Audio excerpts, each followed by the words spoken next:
to Unit 1. What is an adverse health effect of air pollution? By the end of this unit, you will explain what is meant by adverse health effect of air pollution exposure.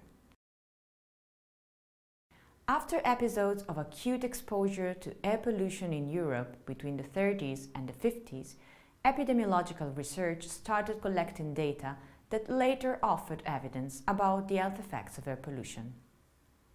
In 1993, results of the first cohort studies in the United States of America were available linking air pollution and mortality from lung cancer and cardiopulmonary diseases. In the last 30 years, important statements were made by medical societies.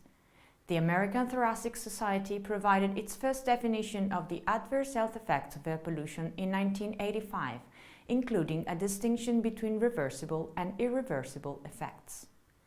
The definition was mainly focused on the respiratory outcomes. At that time, the distinction between adverse and non-adverse health effects was only based on medical and pathophysiological considerations.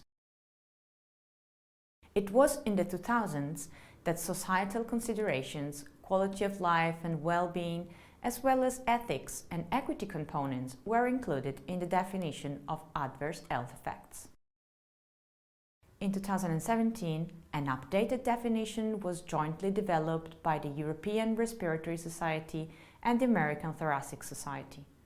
The scope was extended to other outcomes beyond respiratory to include cardiovascular diseases, in utero exposure and pregnancy outcomes, metabolic dysfunctions, neurological effects, and psychiatric disorders. The growing importance of the role of biomarkers for systemic conditions was also highlighted. We should look at all these definitions as a progression of new considerations added to shape a comprehensive concept of adverse health effects of air pollution, rather than each statement replacing the previously released version. The symptoms and magnitude of the health effects of air pollution can be represented as a pyramid.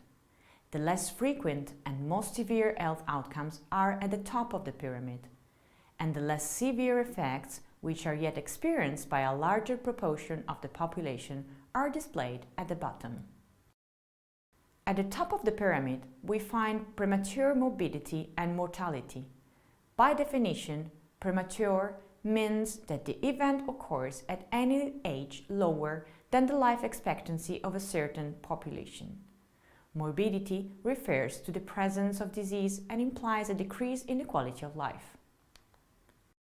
Moving towards the base of the pyramid, we see increased hospital admissions, emergency room visits, and/or outpatient visits, which are due to the onset or exacerbation of symptoms as a result of pathophysiological changes in the cardiovascular systems or, for example, impaired lung function due to air pollution exposure.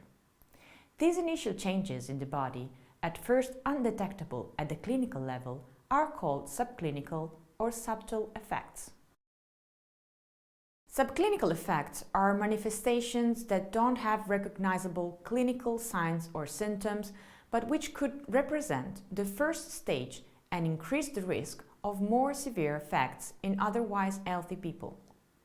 Epidemiological and toxicological studies on air pollution are also based on these important subclinical outcomes. Some examples are heart rate variability, hyperlipidemia, or airway inflammatory biomarkers. Biomarkers are indicators of susceptibility, exposure, or effect.